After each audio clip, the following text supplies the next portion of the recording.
왜 교회의 건강 상태를 보여지는 것들로만 판단해서는 안 되는가? 전 시간에 의해서 오늘은 두 번째 대답을 하려고 합니다. 그 이유는 이것입니다. 모든 교회는 수명이 있고 그 수명의 변화를 주는 것은 보여지는 것이 아닌 변화에 맞는 리더십에 달려있기 때문에. 제가 소개할 인물은 어드리 멜퍼스라는 사람인데요. 멜퍼스 협회의 대표이기도 하고요. 그리고 달라스 신학교의 목회 신학 교수로 역임하고 있는 분입니다. 이분의 책 Advanced Strategic Planning이라는 책에 보면 이런 글이 있습니다. 인간 존재와 같이 교회들도 나름의 생명 주기가 있다. 쉽게 말해서 교회도 탄생하고 시간을 넘어 성장하는 때가 있다는 말이다. 결국 교회가 어떤 안정기 혹은 정체기에 접어들었을 때 만약 그러한 정체기를 벗어나기 위해 아무것도 하지 않는다면 쇠락이 시작될 것은 자명하다. 또한 만약 이러한 감소를 방지할 어떤 것도 하지 않는다면 교회는 결국 수명을 다하게 될 것이다. 왜 교회의 건강 상태를 보여지는 것만으로 판단해서는 안 될까요? 전 시간에는 교회를 유지하는 힘에 대해서 이야기했다면 오늘은 변화하는 힘에 대해서 이야기할 건데요. 그 이유는 바로 이것입니다. 모든 교회는 수명이 있고 그 수명의 변화를 주는 것은 보여지는 것, 즉 교회 현재의 교회 재정이나 교인 숫자나 건물의 크기, 프로그램의 다양성, 심지어 유명세가 아닌 변화에 많은 리더십에 달려있기 때문에 그렇습니다. 멜퍼스뿐만 아니라 톰 페러슨, 토니 모르건, 레스 맥큐인과 같은 학자들은 모두 공통적으로 교회도 사람처럼 그 수명이 있다라고 이야기합니다. 그리고 그 수명을 바꾸기 위한 노력을 하지 않는다면 그 교회는 소멸되게 될 것이라고 이야기합니다. 보여지는 것들, 현재의 재정 상태, 교인 숫자, 건물, 그리고 지명도가 아무리 크다 할지라도 영원한 것은 없다라고 이야기하는 것입니다. 이 말을 오해하지 마시길 바랍니다. 교회를 향한 하나님의 뜻이 끝났다라는 것을 말하고 있지 않습니다. 어느 정도 시간이 지나면 하나님이 신앙 공동체를 향한 섭리와 손길을 끊는다라는 뜻이 아닙니다. 절대 그렇지 않습니다. 마태복음 28장에 약속된 바 내가 세상 끝날까지 너희와 함께 하겠다라고 하나님은 약속하셨고 이러한 약속은 영구적인 것입니다. 다만 해 아래 어떤 것도 영원할 수 없다라는 말입니다. 하나님 외에는 말이죠. 모든 것은 태어나는 순간이 있고 또한 그에 따라 성장하는 순간이 있고 또한 쇠퇴하고 사라지는 순간이 있습니다. 사람도, 상품도, 회사도, 심지어 지구도 그리고 창조물의 어떤 것도 이러한 섭리를 벗어날 수 없습니다. 교회도 마찬가지죠. 교회를 향한 하나님의 뜻이 살아있는 것과 인간의 모임인 또한 어떤 단체, 종교적 단체인 교회가 유지되는 것과는 별개의 이야기라고 말할 수 있습니다. 유럽을 다녀오신 분이라면 이 말이 무슨 뜻인지 잘 알고 계실 거라고 생각합니다. 역사가 오래된 어떤 교회는 지금 댄스장으로, 술집으로, 미술관으로, 마을회관으로, 교육시설로 사용되고 있는 것을 잘 알 수 있습니다. 단순히 어떤 공간의 일부분을 렌트 주는 것이 아니고 아예 교회는 사라지고 다른 용도로 사용되고 있는 것이죠. 한국도 마찬가지입니다. 제가 저번 시간에 한국 교회의 평균 연령을 20년, 평균 수명을 20년 정도 된다라고 말씀을 드렸잖아요. 최근에 많은 교회 건물들이 매물로 나왔다라는 이야기를 들었습니다. 어떤 사람들이 이러한 현상을 하나님의 부재 혹은 믿음의 부족과 관련시켜 이야기할 때가 있습니다. 쉽게 말해서 믿음이 없어서 그리고 성령의 은총을 받지 못해서 그렇게 되었다, 문 닫게 되었다라고 이야기하는 겁니다. 그런데 이게 참 애매한 말입니다. 믿음이 없는지 있는지 성령이 사랑하시는지를 그렇지 않은지를 우리가 어떻게 확실하게 판단할 수 있을까요? 무슨 기준으로 그런 말을 할 수 있는 것입니까? 그 기준이 있다면 보여지는 것. 다시 이야기하면 재정이나 교인 숫자나 건물의 크기 뭐 이런 것일 텐데요. 그렇게 이야기하자면 역사가 오래된 교회들은 영원히 죽지 않아야 되는 것 아니겠습니까? 우리가 확신할 수 있는 것이 있다면 이단을 제외한 모든 교회들은 다 믿음 때문에 생겨난 존재들이고 그리고 이러한 교회들을 하나님은 모두 다 사랑하시다라는 것입니다. 따라서 우리가 믿음 안에서 구할 것이 은혜와 성령의 은총임에도 불구하고 우리가 할 수 있는 일에 초점을 맞출 필요가 있습니다. 우리가 할 수 있는 일이란 무엇일까요? 바로 이것입니다. 보여지는 것에 안주하기보다 자신의 신앙 공동체가 수명 주기, 라이프 사이클에서 현재 어느 단계에 있는지 그것을 이해하고 그것에 맞는 변화와 리더십을 갖는 것입니다. 교회도 나름 수명 주기를 가지고 있습니다. 다시 말해서 그것이 탄생하고 성장하고 소멸되어지는 과정과 단계가 있다라는 말입니다. 그것을 간단하게 소개하자면 다음과 같습니다. 첫 번째는 시작 단계, 두 번째는 순간적인 성장 단계, 세 번째는 전략적인 성장 단계, 네 번째는 지탱 단계, 다섯 번째는 유지 단계, 여섯 번째는 보존 단계, 마지막은 소멸 단계입니다. 폴 툴루니에는 인간의 삶을 계절로 비유합니다. 봄, 여름, 가을, 겨울. 어느 누구도 이 과정을 벗어날 수 없는 것처럼 교회도 위에서 언급한 7가지 단계를 벗어날 수 없습니다. 다만 좋은 소식이 있다면 이러한 과정을 언젠가는 맞이할 망정 그 과정을 늦추거나 또는 그 단계에서 변화를 가져올 수는 있다는 겁니다. 첫 번째 단계가 무엇이죠? 네, 시작 단계. 교회가 처음 탄생하는 단계를 뜻합니다. 개척하거나 새롭게 세워지는 단계를 말하는 것이죠. 대부분이 이 단계에 있는 교회는 보여지는 것들, 재정, 교인 숫자, 건물, 인지도에 있어서 매우 빈곤과 어려움을 경험합니다. 현존하는 모든 교회는 어때요? 이 단계 없이 생겨난 교회는 없습니다. 두 번째 단계가 무엇입니까? 네, 순간적인 성장 단계. 새로운 교회가 생겨나면 갑자기는 아니더라도 분명 새로운 사람들이 찾아오게 되어 있습니다. 등록하고 소속하게 되어 있습니다. 만약 이 교회가 신도시나 교회가 없는 지역에 세워졌다면 더더욱 그럴 가능성이 높습니다.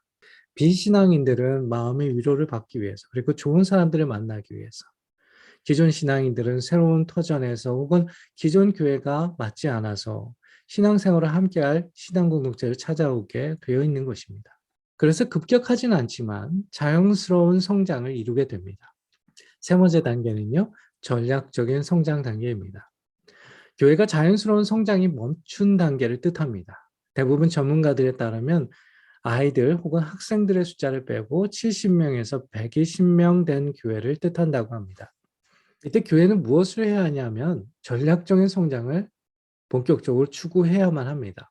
교회 위원회도 만들고 위원장도 뽑고 교육부도 재편하고 그리고 교사 훈련도 하고 성가대주의자, 특별히 경험이 많고 전문적인 기술과 지식을 가지고 있는 지휘자도 청빙하고 교육부 사역자도 모시고 하는 것 말입니다. 교회의 전체적인 시스템과 조직을 새롭게 만들어 가야 합니다.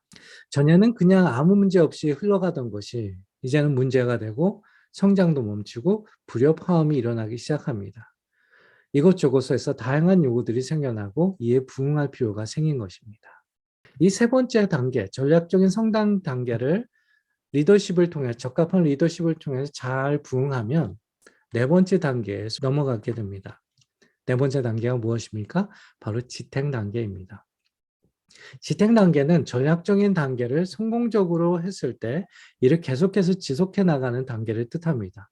이 단계에 속하는 교회는 대부분 학생 숫자를 제외하고 300명 이상 되는 교회에 속합니다. 지탱 단계에 있는 교회들은 대부분의 사역의 범위를 5가지로 세분화하게 됩니다. 섬김 사역, 선교 사역, 제자도나 영성 형성, 소그룹 사역, 교육과 훈련 사역.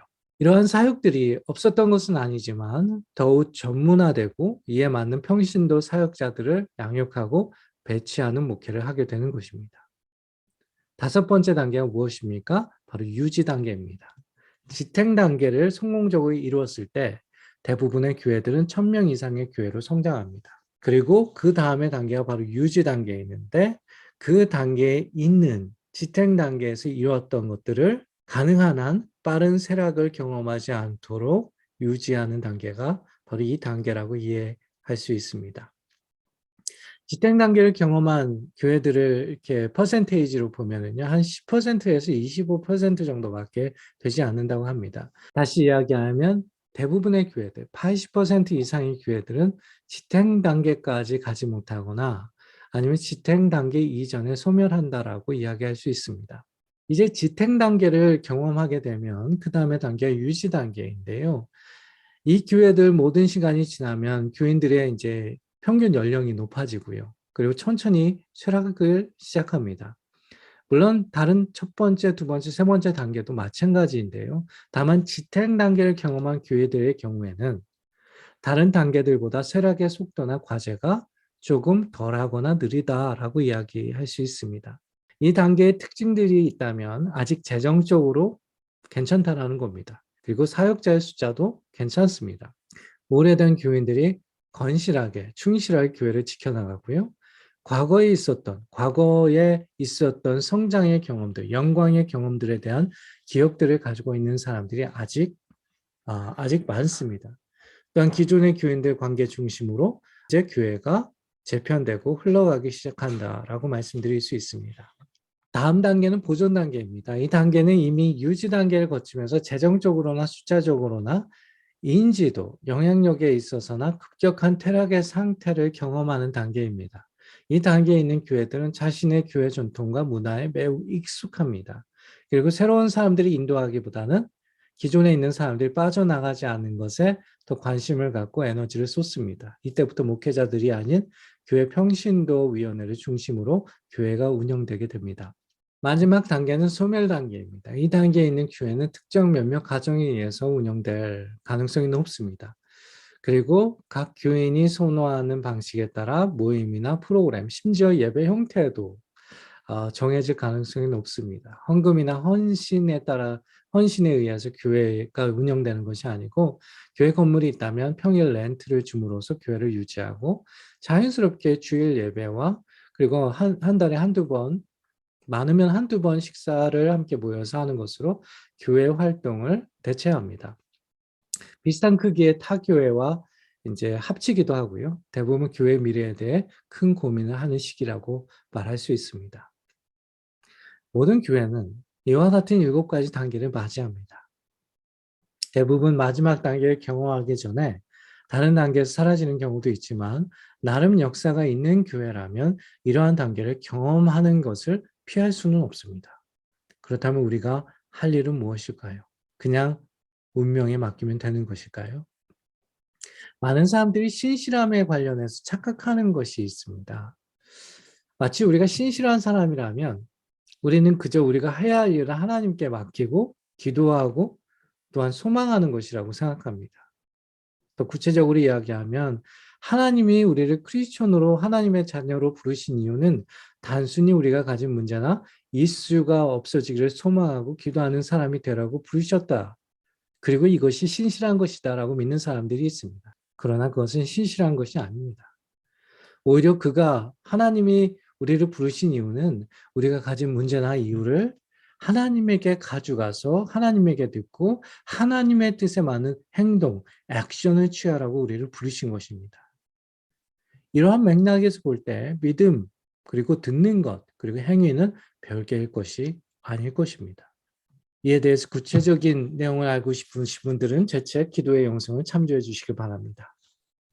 그렇다면 우리가 교회를 위해 할 일은 무엇일까요? 그 대답은 간단합니다. 자신의 신앙 공동체가 현재 어느 단계에 있는지를 이해하고 이에 적합한 즉 변화를 가져올 수 있는 리더십을 갖는 것입니다.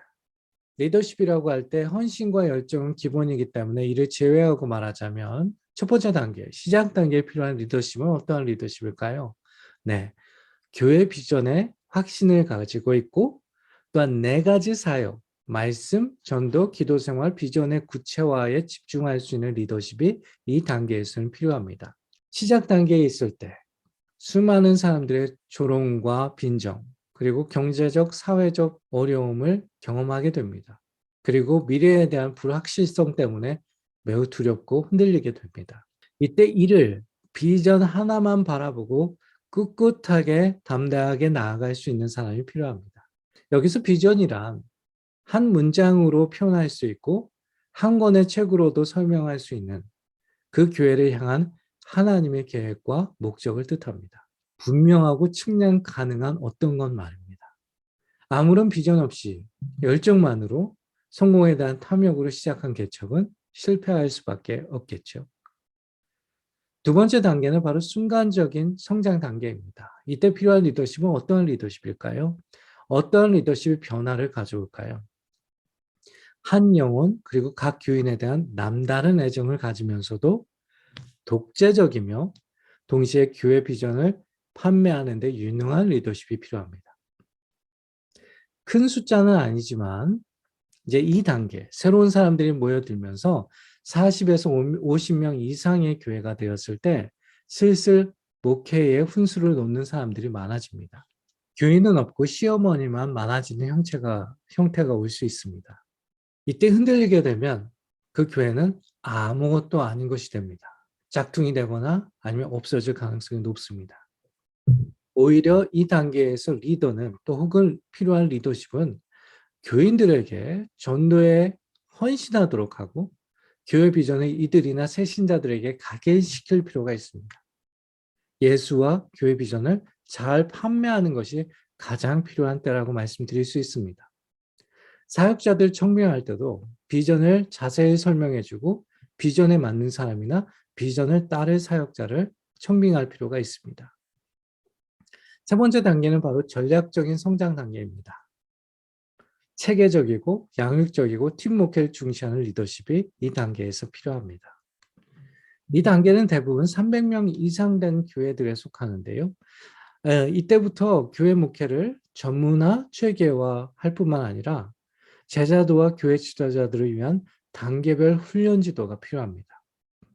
전문적인 소질이 있는 사역자들을 많이 영입하고 비전과 가치 중심으로 사역 프로그램들을 재개발하고 또한 평신도들이 이러한 사역에 참여, 훈련받도록 해야만 합니다. 그래서 이들이 과거에는 평신도 멤버이거나 혹은 평신도 대표에서 평신도 사역자로 성장할 수 있도록 발전시켜야만 합니다. 그럴 때 비로소 전략적 성장 단계가 성공적으로 이루어지게 되는 것입니다. 그 다음에 단계가 무엇이죠? 지탱 단계. 전략적 성공 단계에서 이루어진 그 단계를 확장시키는 단계라고 이야기할 수 있습니다. 이 단계에서 필요한 리더십은요, 기존 교회 사역을 유지하는 대신에 지역, 사회 선교를 발전시키고 시대에 적합한 제자도를 중심으로 소그룹 사역을 성장시키고 같은 비전의 신앙 공동체들을 다양한 지역에 세워가는 멀티 리더십이 필요합니다. 그 다음에 단계는 무엇이죠? 바로 유지 단계입니다. 지탱 단계까지 성공적으로 왔을 때 이제 그 숫자는 1000명 이상이 될 가능성이 높은데요. 이때서부터는 이 단계를, 이 상태를 계속해서 유지할 수 있는 리더십이 필요합니다. 이 유지 단계에 필요한 리더십은 바로 다음과 같습니다. 왜? Why 전문가로서 새로운 비전과 가치를 창출하고 교회 구조와 사역 시스템을 단순화하며 비전팀 중심으로 교회를 운영하고 즉각적으로 실천하는 냉혹한 리더십을 필요로 한다. 지탱 단계에서는 말 그대로 전문적인 사역자들과 평신도 리더들을 잘 세우기만 한다면 그리고 소그룹 목회가 잘 이루어지기만 한다면 계속해서 발전해 갈 수 있습니다. 그러나 모든 것은 다 때가 있고 모든 것은 다 수명이 있다라고 말씀드렸잖아요. 지탱 단계가 아무리 오래 간다 하더라도 언젠가는 유지 단계에 접어들 수밖에 없는 것이죠. 그런데 이 유지 단계가 되면 오히려 교회의 구조를 단순화할 필요가 있습니다. 요즘 심플 철치라고 해서 단순한 교회 공동체에 대한 교회 시스템이 굉장히 유행이잖아요. 왜냐하면 그 전까지는 지탱 단계에서는 세상에 유명한 모든 프로그램들은 다 해보는 거예요. 다 할 수 있는 여건이거든요. 일꾼도 있고 재정도 있고 공간도 있고요. 그만한 영향력도 있고요. 그러나 유지 단계에 접어들었을 때는 이러한 시스템과 프로그램과 이러한 리더십과 사역의 방식들을 단순화할 필요가 있습니다. 그리고 왜? 다시 이야기하면 하나님의 가치를 분명하게 제시하고 거기에 맞는 비전과 가치를 창조하고 그리고 무엇보다도 교회 운영을 할 때 교회 여러 운영회들이 벌써 있었을 거거든요. 이제는 그런 위원회를 중심으로가 아니라 비전팀을 중심으로 해서 목회가 이제 목회의 방향이 이루어지게 되고요. 그리고 즉각적으로 실천하는 냉혹한 리더십. 이것이 비상 상황이라는 생각을 가지고 어디에도 흔들리지 않은 냉혹한 리더십을 가지고 교회를 운영할 필요가 있습니다. 만약 그렇지 않으면 유지 단계는 빠르게 보존 단계로 넘어가게 되고, 이 보존 단계에 접어들었을 때는 어떻게 보면 변화를 갖는 것이 매우 힘든 과정이다라고 설명드릴 수 있습니다. 이 보존 단계에서 필요한 리더십은요, 현재 서구에 있는 교회들이 대부분 이 단계에 속하고 있는데요. 이때 필요한 리더십은 교회 안에 새로운 교회를 세우는 이중적 리더십을 필요로 합니다. 즉, 기존의 교인들, 특별히 연세가 많거나 오래된 교인들과 젊고 또한 새로운 교인들, 새로운 교회를 위한 목회를 따로 구분해서 두 가지 목회를 동시에 하는 것을 뜻합니다. 현재와 미래를 따로 만들어가는 것을 뜻하죠. 현재에 있는 교인들을 위한 목회와 교회의 미래를 위한 목회, 이 두 가지를 하는 것을 뜻합니다. 보존 단계에서의 어려움이 무엇일까요? 모든 교인들은 과거의 영광을 그리워합니다. 성장했고 잘 나갔던 경험들. 그러면서 새로운 변화와 발전이 필요하다는 데는 동감하지만 과거의 영광에 매몰되어 있을 가능성이 높고 교회 전통과 문화에 너무 익숙한 나머지 새로운 것을 받아들일지 모릅니다. 어떻게 보면 너무 많은 것을 요구하는 것이죠. 그래서 새로운 목회자, 특별히 교회 발전을 위해서 젊고 유능한 목회자를 청빙하겠죠. 데려온다 하더라도 새로운 비전을 제시하거나 새로운 예배 형태, 투자, 그리고 목회 프로그램을 제시할 경우에 서로 갈등을 빚다가 목회자는 떠나고 열정이 있는 교인들마저 떠나게 되는, 또한 그런 과정을 계속해서 반복하는 것을 어떻게 보면 피할 수 없게 됩니다. 또한 이 단계에서 목회자는 이제 과거에는 많은 전문적인 사역자들이 사역을 했지만 더 이상 그럴 수 없는 여건이기 때문에 솔로 목회를 하거나 파트타임 전도사나 목회자와 사역을 할 가능성이 높고요. 그리고 교회위원회를 중심으로 해서 모든 것이 결정되고 교회의 어떤 목회적 리더십이 어떤 영향력을 끼치지 못할 가능성이 높습니다. 그리고 교회는 밖을 향하기보다는 기존의 교인들이 떠나지 못하는 것에 초점을 맞추고 있기 때문에, 그리고 자신들의 이해관계가 더 중요하게 여겨지는 시점에 속합니다. 그렇다고 자신들이 원하는 잘 맞는 목회자를 청빙할 경우에는 한동안은 평안하지만 마지막 단계, 즉 소멸 단계로 가게 될 가능성이 거의 95% 정도 된다라고 말씀드릴 수 있습니다.